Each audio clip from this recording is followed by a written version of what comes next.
Chintareddypalem YSR Congress party కార్యాలయంలో party meeting కొరకు ఖాళీ స్థలంలో ఫ్లెక్సీలు కడుతుంటే జనసేన కార్యకర్తలమని కొందరు వచ్చి మా పార్టీ ఫ్లెక్సీలు ఎందుకు తీశారని గొడవకు దిగారు.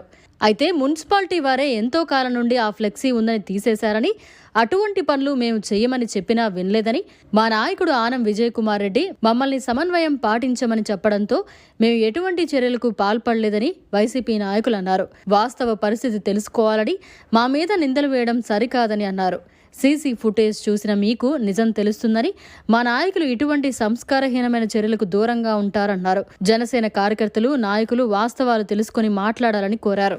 చింతారెడ్డిపాలెం వైఎస్ఆర్ కాంగ్రెస్ పార్టీ కార్యకర్తలు ఈ రోజు మా పార్టీ మీటింగ్ కొరకు ఖాళీ స్థలంలో ఫ్లెక్సీలు కడుతుంటే జనసేన కార్యకర్తలమని కొందరు వచ్చి మా పార్టీ ఫ్లెక్సీలు ఎందుకు తీశారని అని గొడవకు దిగారు. మేము తీయలేదు, మున్సిపాలిటీ వారే ఎంతో కాలం నుండి ఆ ఫ్లెక్సీ ఉందని తీసినారు. ఎటువంటి పనులు మేము చేయమని చెప్పినా వినలేదు.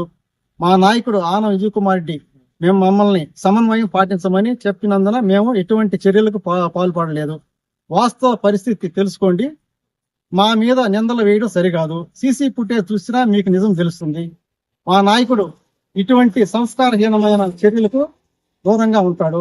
జనసేన కార్యకర్తలు, నాయకులు వాస్తవాలు తెలుసుకొని మాట్లాడండి. మున్సిపల్ సిబ్బంది తొలగించారు, సీసీ ఫుటేజ్ కూడా పెడుతున్నాము, మీరు చూసి వాస్తవాలు తెలుసుకోండి, మాట్లాడండి. మరిన్ని అప్డేట్స్ కోసం మన HN9 టీవీ ఛానల్ ని సబ్స్క్రైబ్ చేసుకోండి.